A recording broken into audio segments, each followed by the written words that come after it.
Mchele kilo ngapi huko? Hivi kuna kilo ngapi zawadi hapo? Watu wapo msibani waweze kula. Hawakujua kama yupo Yesu aliyebeba uzima mtoto huyo. Hawakujua kama yupo Jehova aliyebeba uzima. Na huyo Yesu ndiye ambaye tunamtangaza katika viwanja hivi leo, ambaye amebeba uzima. Ukimwamini jioni ya leo anakupa uzima. Ukimkubali jioni ya leo anakupa afya. Watu wakawa wanashangaa, wanasema kanako karanda ambao kametoka wapi? Kamefuata nini mahali hapa? Kamefuatana na watu wake, kanajifanya fanyaga haka. Akasema tulieni wa Mbeya, mimi naingia ndani na makamanda.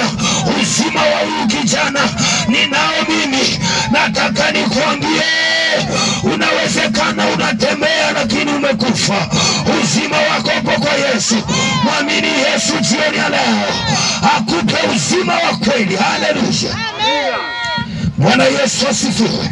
Nisikilize nikwambie, unaweza ukawa unatembea lakini kumbe ni kama Rehemu.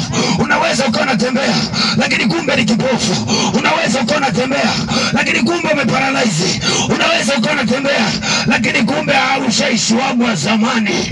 Mtu mmoja kwenye Biblia alikuwa ni kipofu. Aliposikia habari za Yesu akasema, Yesu mwana wa Daudi, nisamehe. Wanafunzi wanamwambia nyamaza, nyamaza, nyamaza. Yeye akaendelea kupaza sauti akasema, ni Rehemu mwana wa Daudi. Nisikilize nikwambie, kuna mtu mmoja ni kipofu ndio maana haoni thamani ya ndoa yake. Kuna mtu mmoja ni kipofu ndio maana haoni thamani ya watoto wake. Kuna mdada mmoja hapa kwa sababu ya kutokuona thamani ya mwili wake. Mwili wake umechezewa. Mwili wake umechezewa kama mpira wa Simba na Yanga kwenye uwanja wa Benjamin Mkapa.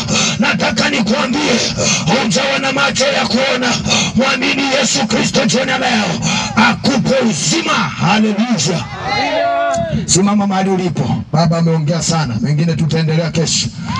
Bwana Yesu asifiwe. Bwana Yesu asifiwe. Haleluya. Shike jirani yako mkono. Shike tu mkono. Mwambie jirani yangu nakupenda. Mwambie nakupenda. Mwambie wewe ni mzuri. Umependeza. Wapo wenye sura mbaya lakini wewe ni mzuri. Amen. Hebu njoo naye hapa jirani, mwambie mhubiri anasema tusogee pale mbele. Shika tu mkono jirani yako, mwambie twende tu pale mbele.